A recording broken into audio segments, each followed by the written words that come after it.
This is More Sports Saturday with Mike Martin on Star 102.5. Thanks for joining us here on More Sports Saturday. We also want to thank today's sponsors, Moe's Southwest Grill and Van Camp Meacham and Newman. 4 Pinecrest athletes have qualified for the state indoor track meet, and several others are close to making the cut. Sophomores Jenny Cunningham and Hannah Hensley have qualified for the girls' meet, while seniors Ann Pran and Connor Kelly will compete for the boys. Last weekend at Liberty University in Lynchburg, Virginia, Cunningham qualified for the states in the 1,000 and 1,600-meter runs, and she's within 1 second of qualifying in the 500. Hensley is qualified for the 55-meter hurdles and may be a favorite to win the state title in the high jump, already leaping 5 feet 6 inches, and the long jump, having cleared 16 feet 4 inches. In the boys' meet, Pran will compete in the pole vault, having cleared 12 feet, and Kelly qualified for the 3,200-meter run last week. John Buckholtz, coach of the Pinecrest girls team, said several other Patriots could make the state meet as well. Got a lot of kids on the border right now qualifying. Today we're running at Union Pines with Southview's going to be there, and Terry, Sanford, Overhills, and Western Harnett, some good teams, and they've got some kids in the same boat on the border trying to qualify, so it should help a lot pushing each other. Now, the big difference, obviously, from the indoor and outdoor season is the weather. How does that impact these athletes? Normally, your season culminates with an indoor meet, but this year there's not going to be one. It's going to be an outdoor meet because there's not a facility available for us in North Carolina. The temperature has a lot to do with it. Like yesterday would have been a great day to run. You're in the 50s, and that's not bad.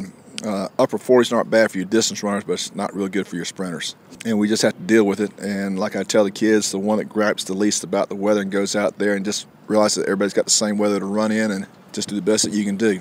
It's hard to qualify, but once you get that qualifying and you're in the 8, 12, or 16 to run the race all on the same day, same weather conditions, cream's going to come to the top. The state winter track and field championship will be February 12th at Reed Ross Sports Complex in Fayetteville. Sarah Presley is within 2 seconds of qualifying for the 3,200-meter run. Landon Sherwood is close in the boys' 3,200, and John Brown is 0.2 of a second from competing in the 55-meter dash. They'll get a chance to qualify today in a meet at Union Pines and again next week at Pinecrest. On the hardwood, Antonio Jones scored 23 points as Pinecrest basketball team beat Richmond Senior 74-64 Friday in Rockingham. The Patriots lead the Southeastern 4A Conference with a 3-0 mark. Coach Mike Apple's Patriots are 13-3 overall. In the girls' game, Richmond Senior outscored Pinecrest 22-4 in the fourth quarter to take a 43-24 win in Rockingham. The Lady Patriots, who trailed the Raiders 21-20 after the third quarter, followed a 2-1 conference. They're 11-3 overall. Pinecrest is at Western Harnett this afternoon and hosts Hoke County on Tuesday. The Patriots will have a makeup game with Scotland County at home on Wednesday, then travel to Lumberton on Friday. Across the county, Overhills pulled away in the final minutes Friday to beat Union Pines 69-63 in Cameron. Braxton Ross scored 19 points.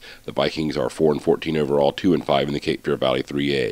The Lady Vikings continue their tear through the Cape Fear Valley 3A with a 48-25 win over Overhills. Tyler Ross had 14 points, while Crystal Hicks pulled down 16 rebounds and had 5 steals and 5 assists. The Lady Vikings are 17-2 overall and lead the Cape Fear Valley 3A at 6-1. Union Pines is at Eastern Randolph today. The Vikings return to conference action Tuesday at home against Grays Creek, then visit Western Harnett on Friday. On the mat, Garrett Bateman and Dustin Romer won championships at the 135 and 145-pound classes, and teammate Nathan Frederick was runner-up at 160 as Pinecrest captured second place at the Colt Clash at Cape Fear High School last weekend. Zach Lupien, Dallas Romer, and Luke Fetla all placed third for the Patriots. Because of inclement weather last week, Pinecrest's match with Scotland County was moved to Richmond Senior this Wednesday. It'll be a tri-match with the Patriots, Scots, and Raiders. Pinecrest leads the Southeastern 4A standings at 2-0. Hoke County is second at 2-1. The Bucks will visit Pinecrest February 2nd for senior night. Union Pines' match against Southern Lee on Wednesday was rescheduled to January 31st. The Vikings are at the Feud at the Forest tournament today at Pine Forest, then welcome Chapel Hill High School for a duel on Tuesday.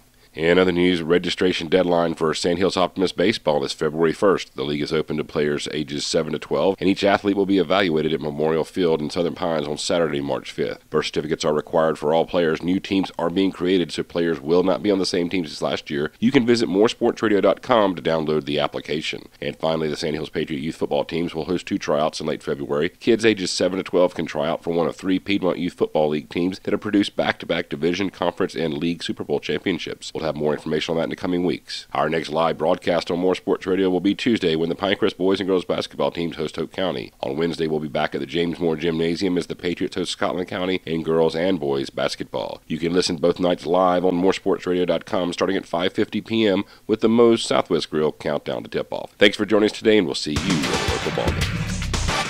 You've been listening to More Sports Saturday with Mike Martin on Star 102.5. Visit the More Sports Podcast archives at star1025fm.com.